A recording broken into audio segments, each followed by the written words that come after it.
Fala família, Leonardo aqui para mais um Giro de Notícias nesta quarta-feira, logo pela manhã, bem cedinho do dia 19/3/2025. Eu colo aqui pela primeira vez só para poder te manter atualizado com as últimas notícias do Vasco da Gama, e nesse vídeo eu quero te contar sobre a Conmebol, que já divulgou as premiações da Copa Sul-Americana e também da Libertadores. Claro que nós vamos fazer um comparativo para você poder deixar a sua opinião, se está pagando bem na Sula, se está pagando mal, se é muita grana, se é pouca grana, e ainda vamos falar sobre os horários e também aonde irão ser transmitidos aí nas suas televisões. Você que está caçando um lugar para ver o jogo da Sul-Americana do Vascão, já saiu as datas, saiu os horários e também aonde esses jogos serão transmitidos. Inclusive,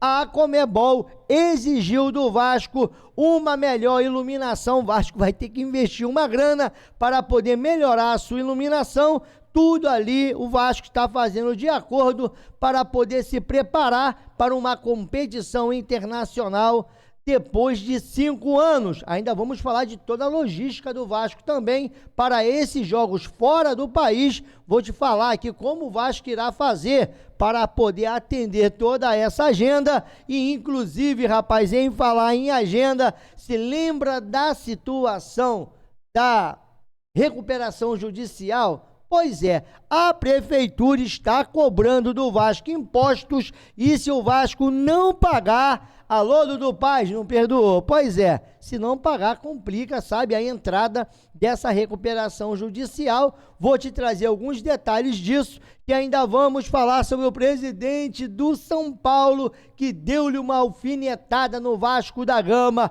e cobrou o Vasco na cara dura, ainda pela negociação do zagueiro Léo, que já está no Atlético Paranaense. E ainda vamos falar da dívida da SAF, que aumentou um bocado agora, além daquilo que o Vasco já devia. Só a Seven aí multiplicou essa dívida, está chegando agora a mais de 350 milhões, depois que a Seven assumiu. Já tinha herdado uma dívida do associativo, isso aí vai bater, meu irmão, 1,5 milha. E para a gente poder finalizar, rapaz, será que hoje nós vamos descobrir quem são ali os donos da 777? Se lembra que a justiça pediu para poder revelar quem estava de frente, se era a ICAP, se era a Seven, se é a 777 carioca. Tem muita gente falando que vai aparecer os figurões da gestão passada. E para poder agora finalizar de verdade, ainda tem o Verrete, sabe? Jogando uma letra ali pro Neymar, porque foram perguntar: e aí, tá ansioso para enfrentar o Neymar? O Verrete, olha lá, quero saber de Neymar, quero saber de ganhar do Santos, com ou sem o Neymar. Então eu vou chamar a vinheta, já já eu volto aqui, mas é com muitas notícias do Vasco da Gama. Vamos lá, galera.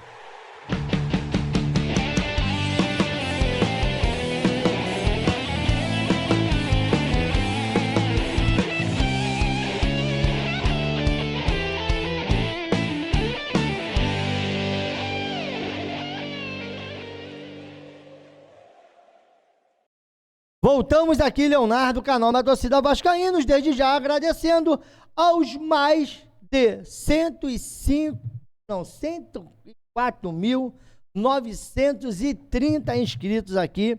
Faltam menos aí de 80 inscritos para a gente poder bater a marca de 105 mil inscritos. 104.920 alguma coisa, beleza?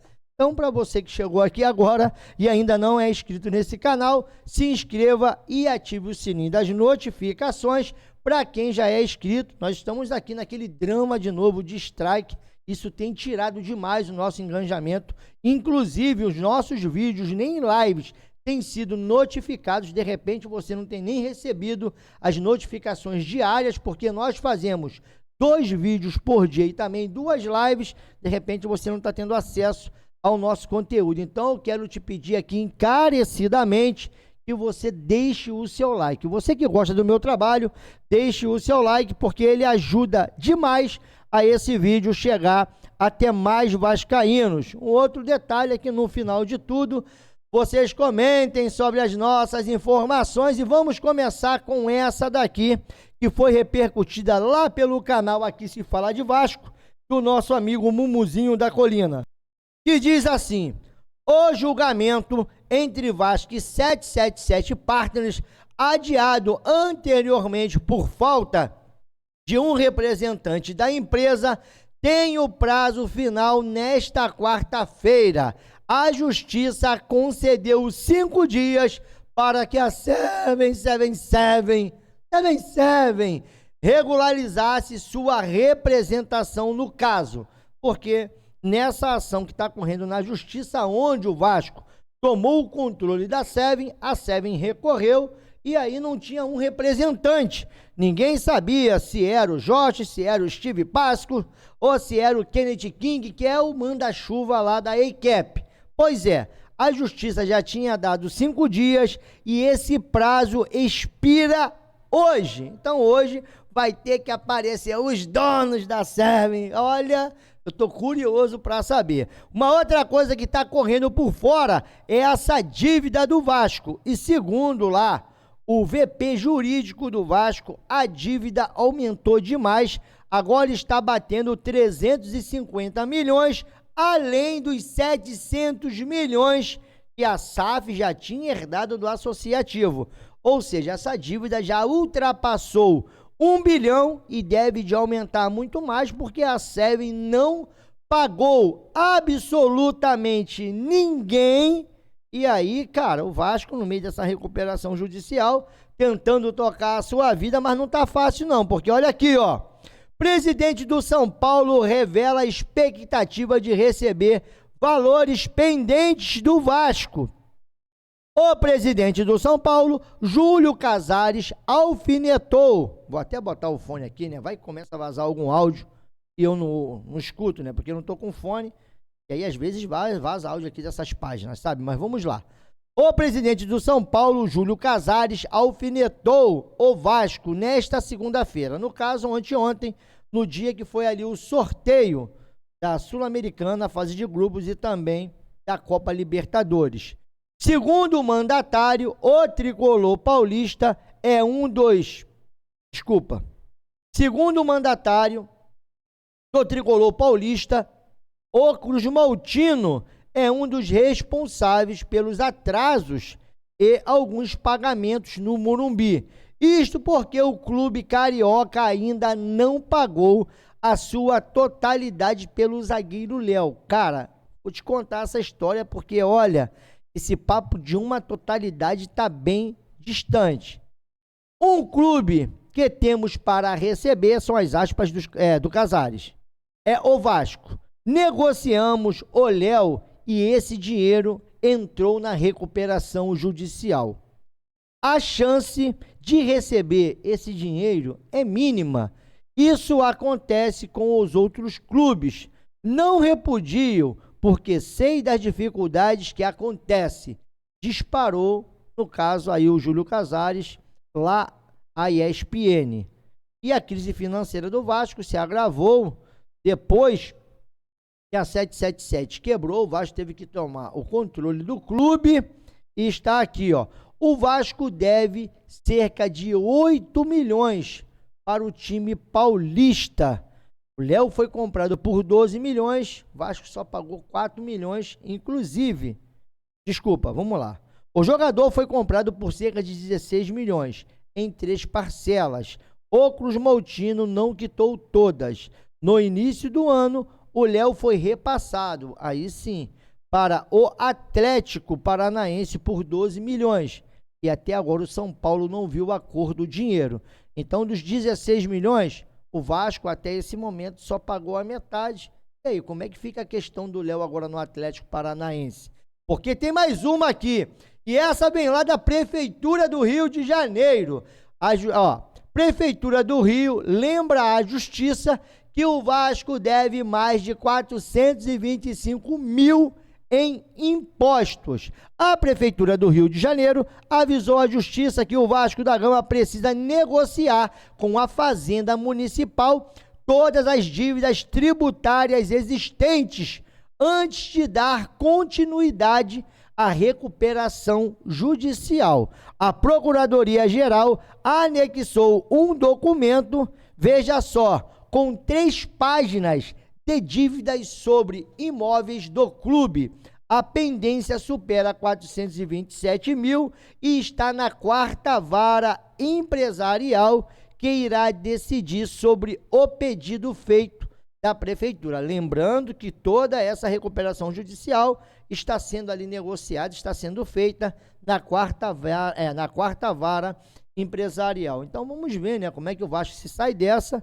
Lembrando que já foi notificado pela Prefeitura e, meu Deus do céu, e já que nós estamos aqui falando de dinheiro, tá aqui, ó, tabela definida. Confira a primeira rodada da fase de grupos da Conmebol. Então, já está definida a primeira rodada da fase de grupos e o Vasco entra em campo em Arequipa, no Peru, contra o Melgar no dia 2/4. Era ali a data base, era a previsão, e esse jogo será às 19 horas, galera. Então, o Vasco aí entrando contra o Melgar em uma altitude maravilhosa de aproximadamente 2.300 metros.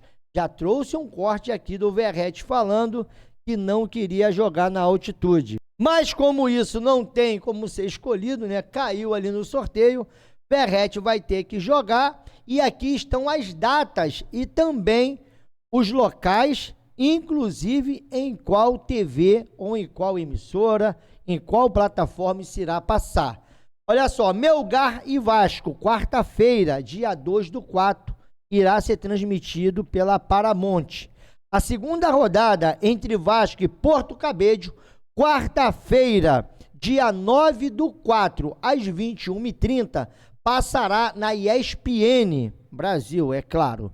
A terceira rodada, Vasco e Lanús, terça-feira, dia 22/4, às 21h30 também. Esse jogo será em São Januário, assim também como Vasco e Porto Cabedelo, que eu acabei de falar, será transmitido pela ESPN e pelo SBT. Já a quarta rodada, aí é o jogo de volta contra o Puerto Cabedelo. O Vasco vai enfrentar esse time fora do Brasil, no caso vai ter que visitar o Porto Cabedelo, será numa quarta-feira, dia 7 de maio, às 19 horas, e terá transmissão pela ESPN. Já a quinta rodada, o Vasco vai à Argentina enfrentar o Lanús e terá que enfrentar o time do Lanús às 21h30 de uma terça-feira, dia 13/5, e mais uma vez esse jogo passa na ESPN e também no SBT, ou seja, o SBT dessas 6 rodadas irá transmitir 2 jogos do Vasco. E para poder finalizar, Vasco e Melgar acontecerá em São Januário no dia 27/5, às 19 horas, e será transmitido pela Paramount. Então, quer dizer, aqui a ESPN irá transmitir 4 jogos do Vasco, o SBT 2 e a Paramount também 2 jogos. E é claro, né, para você que não tem Paramount, tem aí aqueles meios maneirinhos que você consegue, sabe? Agora, o que você não vai conseguir dar aquela volta ali, aquela dilubriada, é na Conmebol, porque a diretoria do Vasco já iniciou o planejamento logístico da delegação nas viagens pela Copa Sul-Americana. O elenco viajará sempre 2 dias antes das partidas realizadas fora do país. E eu tive buscando aqui informações da distância ou quantas horas de voo é Rio de Janeiro até Peru, onde o Vasco vai jogar, rapaz. 11 horas de voo, imagina isso. Por isso que o Vasco vai 2 dias antes para poder descansar o elenco, também poder pegar o clima do local, poder se acostumar com aquela altitude de 2.300, e a delegação ela vai completa, com uma preocupação maior na questão da alimentação, onde tem muita infecção que acontece, sabe? Os jogadores acabam sendo infectados, felizmente, virose está até na água. A galera pega aí, me lembro, rapaz, não sei pra onde que o Vasco foi viajar, cara, não sei se foi para aquela pré-temporada que ali teve um surto, uma virose, que estava atacando os jogadores. Foi isso pela Copa do Brasil, mas teve um lance desse. O Vasco teve que levar sua própria água.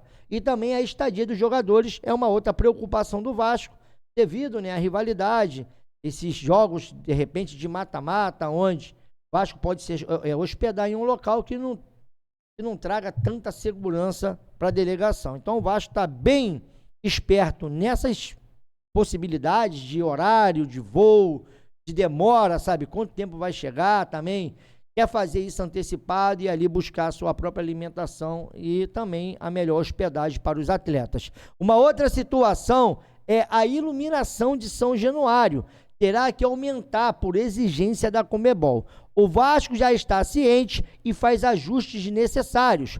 A nova estrutura deve estar pronta para a estreia do time no Brasileiro contra o Santos, sendo um evento teste para o confronto contra o Puerto Cabello, que ocorrerá no dia 9 de abril. Então esse jogo do dia 30 contra o Santos será ali um evento teste. E eu acho que a iluminação do Vasco realmente tem que melhorar. Até falei isso, né?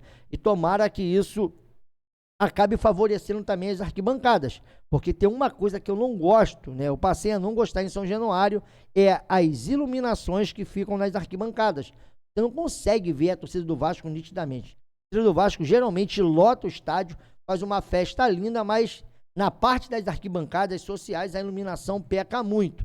E também no campo dá aquela impressão que sempre está mais escura ali a parte do gramado, do jogo. Então o Vasco vai ter que dar um tapa no visual, e para isso o Vasco vai gastar aproximadamente R$500 mil para poder melhorar a sua iluminação. Essa informação vem lá do canal Atenção Vascaínos.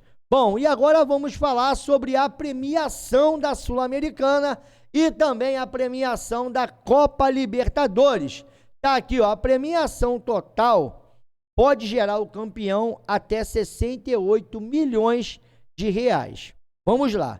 Premiação da primeira fase, $225 mil, sempre na cotação atual. Valeu, galera? R$1,2 milhões. É a primeira fase. Para quem jogou em casa. Para quem jogou fora, eles receberam ali aproximadamente $250 mil, algo em torno de R$1,4 milhões. Para a gente poder seguir, tá aqui, ó, a fase de grupos, $900 mil, cerca de R$5,1 milhões, mais 115 mil por vitórias, $115 mil, que é equivalente na cotação atual em 653 mil. Já os playoffs, aquele, né, o segundo colocado da Sul-Americana pega o terceiro, lá caso da Libertadores, e ali os playoffs está valendo $500 mil, que gira em torno de R$2,8 milhões. Já as oitavas de finais, $600 mil, cerca de R$3,4 milhões. As quartas de finais, $700 mil, cerca de R$3,9 milhões.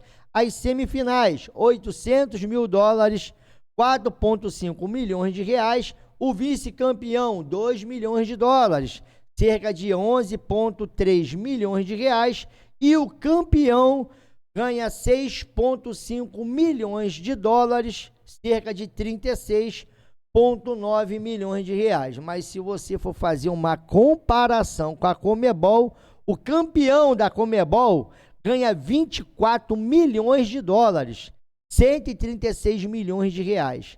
O vice-campeão ganha praticamente a premiação, ainda ganha mais do que a premiação do campeão da Sul-Americana. O vice-campeão da Libertadores, melhor dizendo, ganha R$39,7 milhões. O semifinalista, R$2,3 milhões, que sai ali por R$13 milhões. E as quartas de finais paga R$1,7 milhões, R$9,5 milhões. As oitavas de finais está pagando R$1,20 milhões, cerca de R$7,1 milhões. E aqui a fase de grupo, $3 milhões, cerca de R$17 milhões, mais um bônus de 330 mil para as vitórias, 1,7 milhões de reais. Então você vê a diferença de quem joga Conmebol Libertadores e de quem joga Conmebol Sul-Americana. Em falar em jogos, hoje o Vasco entra em campo, mas é o Sub-20 contra o Cruzeiro, e a boa notícia é que o GB está de volta aos gramados, ele que esteve afastado devido àquele problema que ele teve no seu exame quando foi para a Turquia, naquela negociação frustrada. Hoje o Cria volta, diz o Vasco que não vai precisar operar, Fenerbahçe não aprovou os exames médicos do jogador, e tomara que o GB recupere seu melhor futebol, independente se vai ficar no Vasco ou não. Claro que nós torcemos muito pelo sucesso do jogador. Para a gente poder seguir, lembra, a primeira rodada do Vasco é contra o Santos.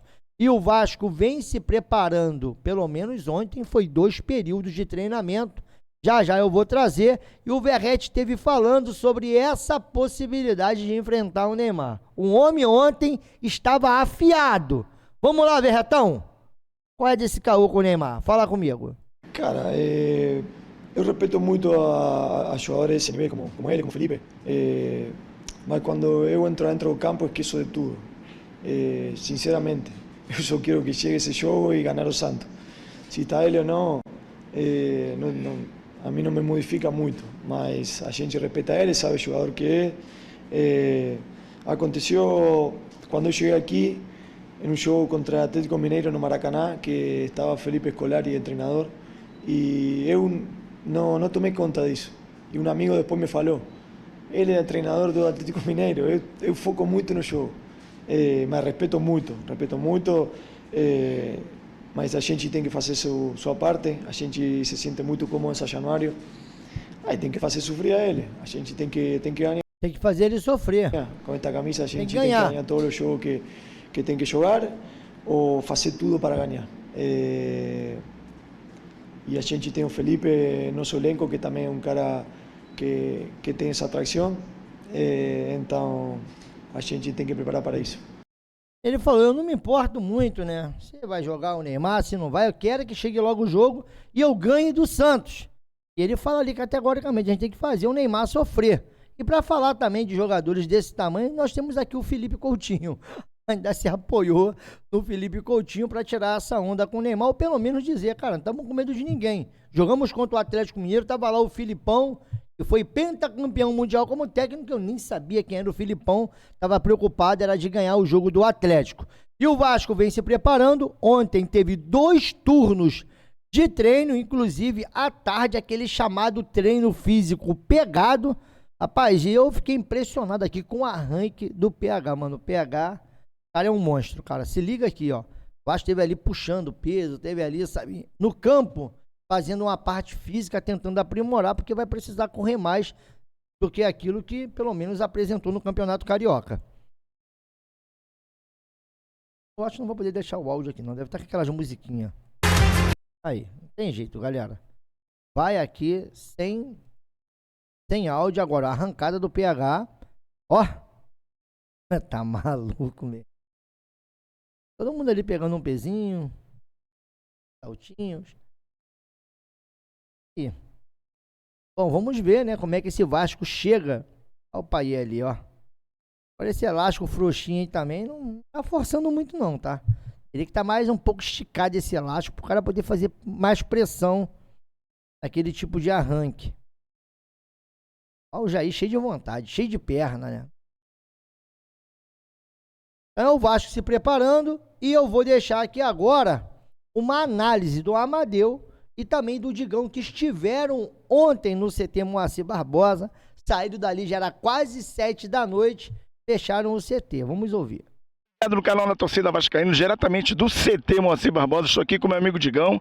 Tivemos aqui na coletiva do Verratti, tivemos aqui vendo o treinamento físico, hoje foi o treinamento físico aqui na parte da tarde, e falar que a coletiva do Verratti foi uma coletiva muito boa, onde ele andou abrangendo muitos assuntos, inclusive sobre o contrato, sobre a parte física, técnica, e deixou tudo a par aqui, e deixou aqui aquele algo positivo novo, né? De um Vasco melhor, de um Vasco realmente vindo esse ano um pouco mais forte. O que você achou, Digão, da coletiva e aqui, do que nós vimos aqui na parte de treinamento físico aqui? Boa tarde, quase boa noite, meu amigo. Boa noite, Amadeu. Boa noite, galera do Na Torcida Vascaínos. Cara, vou ser sincero pra você que eu vim pra cá sem muita expectativa de ter uma coletiva produtiva. Mas chegando aqui a gente pôde ver, né, que foi muito produtiva todos os passos, né? Ele falou da torcida, falou do Coutinho, falou suas preferências, falou da parte física que todo mundo questiona. E ele botou um ponto, né, sobre a parte mental dos jogadores. Então foi bacana, gostei bastante aí da coletiva, deveria ter muito mais dessa forma, eu não vou nem falar que foi uma coletiva, foi basicamente uma conversa, um bate-papo, né? Um bate-papo. Tá me entendendo? Ele estava à vontade, então achei muito produtiva aí essa coletiva do nosso capitão. E o cara quer jogar, o cara depender dele, irmão, esquece. Olha, e vou falar, Digão, aqui pra gente encerrar, porque nós estamos fechando o CT Moacir Barbosa. Eu falo pro Léo e falo lá pros nossos assinantes, o Vasco tem que andar em conjunto com 4 anjinhos. É o anjinho tático, técnico, físico e mental. O que foi que o Digão acabou de falar e que o Verrete falou na coletiva. O mental também é muito importante. E pra finalizar aqui, Digão, e quais são as expectativas para esse ano no Brasileiro, Sul-Americano e Copa do Brasil? Rapidinho, porque o Babo já tá ali quase puxando a minha orelha. Rapaz, beliscar pelo menos um título, né? Beliscar pelo menos um título. E se for a Sul-Americana, você já tá de nervoso. Lá no canal do podcast a gente tá falando. Fazer um bonde do Suíço lá na final. Todo mundo de nervoso, cara. Porque eu tô confiante mesmo. Eu tô acreditando que o Vasco possa engrenar. Tem peças boas. Tendo uma engrenagem bacana, eu acho que dá para ter um resultado bacana aí, um ano tranquilo pra gente e quem sabe até buscar títulos aí, por que não, né? Valeu, Digão. Eu tô com o Digão, hein? Agora o meu otimismo voltou. Vasco campeão, pode ter certeza que esse ano teremos muitas glórias, conquistas, vitórias e por que não ir lá pra Santa Cruz de la Sierra na final da Copa Sul-Americana. Amadeu e Digão junto na Bolívia, hein? Meu Deus do céu. Galerinha, valeu, obrigado aí pelo carinho, obrigado pela audiência. Tamo junto. Leozinho, brincadeira aqui, tô desde 9 horas da manhã com o homem é fera. Valeu aqui, Fui. Beijo. Meu irmão. Tá, desde 9, tá? É mesmo, saiu, era 9 horas da manhã pra encontrar o Digão. Ficaram o dia inteiro os dois de pomba rolou lá no CT Moacir Barbosa. Maneiríssima a cobertura do Amadeu, também do Digão. Agradecer aqui o Digão, se você não segue lá o podcast. Vai lá, galera. A galera faz uma cobertura muito maneira. Aeroporto, viagem do Vasco, descida da delegação para poder ir para as suas viagens. Digão cobre tudo, cara. Entrevista, tá em todos o Digão. Jogos, sem contar também a sua programação. O Digão já quase dono do YouTube, né? Faz live desde 7 da manhã até meia-noite. O homem tá imparável. E aí, é claro, deixa a sua opinião sobre tudo aquilo que você viu aqui. Comente muito aí sobre o Verrete, né? Falando do Neymar ali, tomando muito conhecimento. Fale também aí sobre essa preparação do Vasco, pelo menos a parte física, eu acho que agora está sendo, né, treinada. Lembrando que o Vasco vai ficar 2 meses sem treinar, tá? Só jogando. São 20 jogos aproximadamente em 2 meses, abril e maio. E fale também aí sobre essas questões do Vasco de premiação. Achou boa a premiação da Sul-Americana? Achou ruim? Achou que o Vasco poderia ganhar mais? Se dedique em qual? Porque a Copa do Brasil paga mais do que a Sul-Americana, tá? E aí, para poder finalizar, deixa a sua opinião sobre essas dívidas do Vasco. Tá lá o Casares falando um monte ainda do Léo Pelé. Tá a prefeitura cobrando o Vasco. E será que hoje você vai conhecer os donos da Seven? Acho que não vai não, tá? Acho que isso daí vai ficar ainda em segredo de justiça. Ou não, né? Vamos ver o que o dia dessa quarta-feira, esse dia de quarta-feira nos reserva, beleza? Beijo no coração. Mais tarde eu volto aqui por volta de 10h30 para poder continuar esses debates aí na nossa super live na manhã NTV. Tô metendo o meu pé. Valeu, galera. Beijo no coração. Agora eu vou. Fui que fui.